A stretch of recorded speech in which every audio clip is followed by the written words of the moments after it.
Hi, good day, everyone. I hope you all are doing well. My name is Dr. Nif. I'm a clinical psychologist, psychotherapist, speech and language therapist. And yes, and I am working for disability. I'm working for trauma. I'm working for mental health, and so many other things that is roaming around child and adult mental health.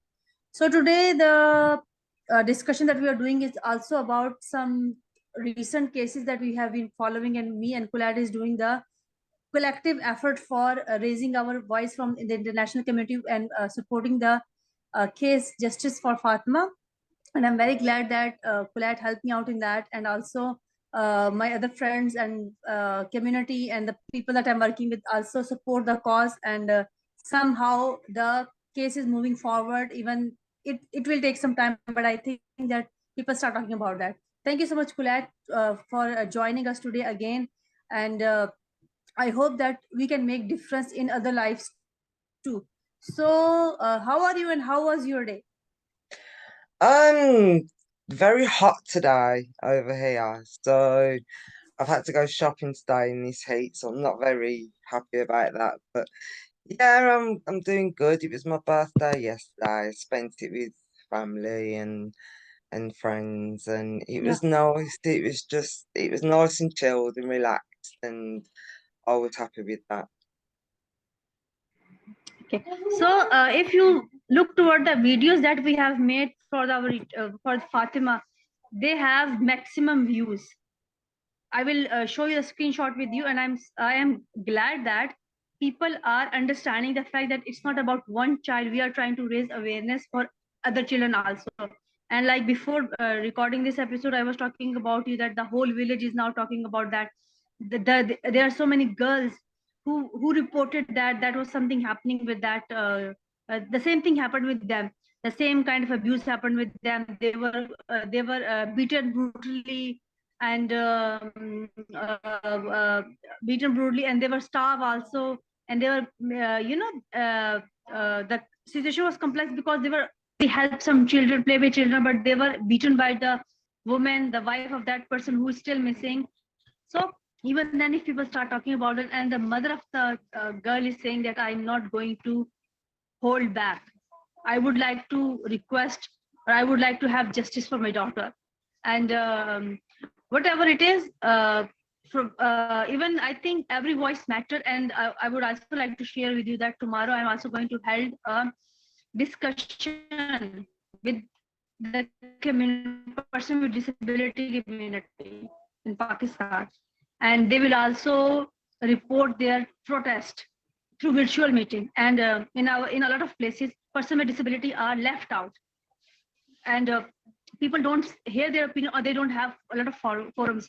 But if I look toward you, or I ask from you, you are from first world country, and you also mentioned that we have a lot of problems in our countries. Even then, we have a lot of technology, we have support.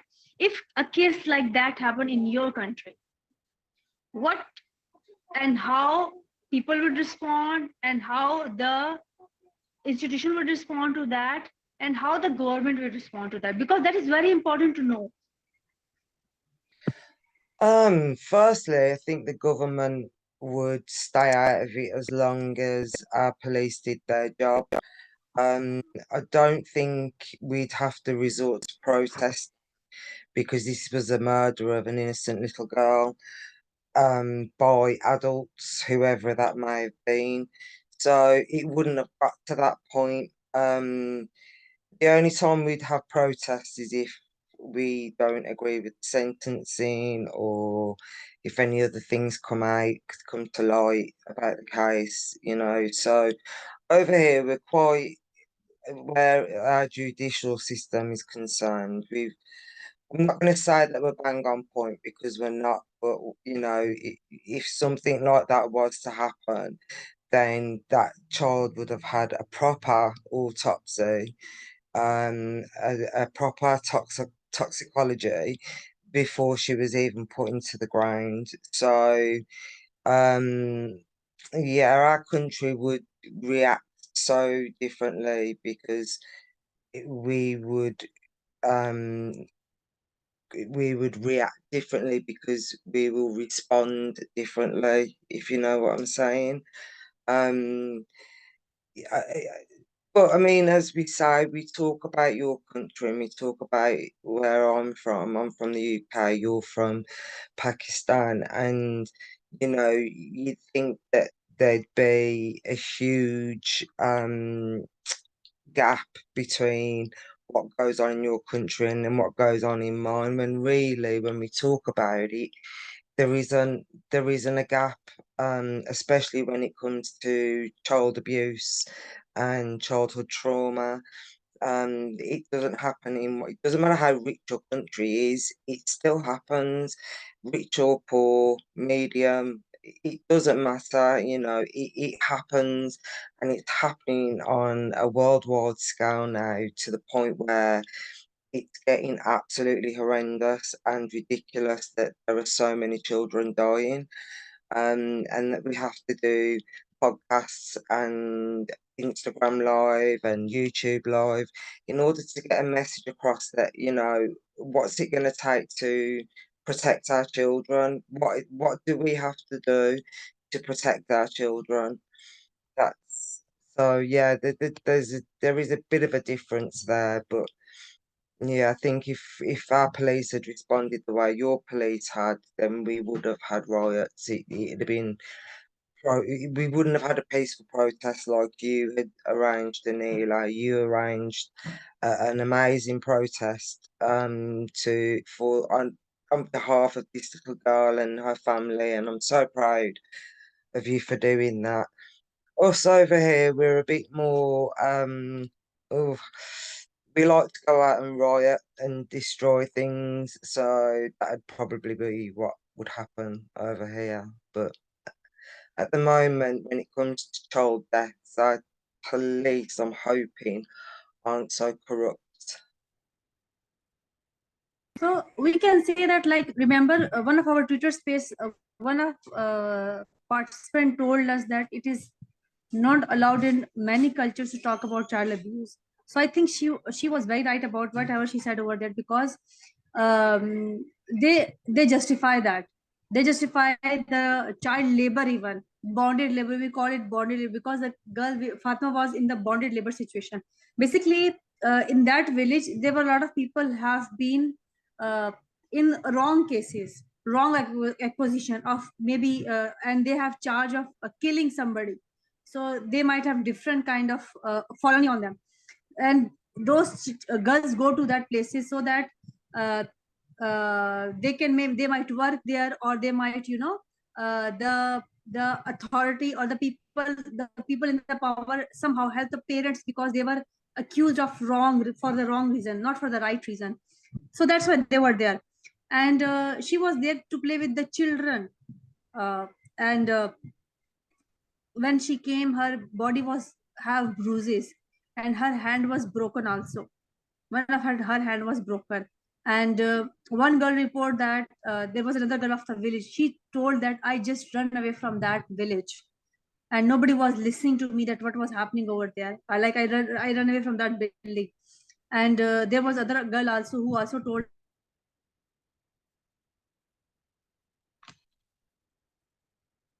Anila, you've gone.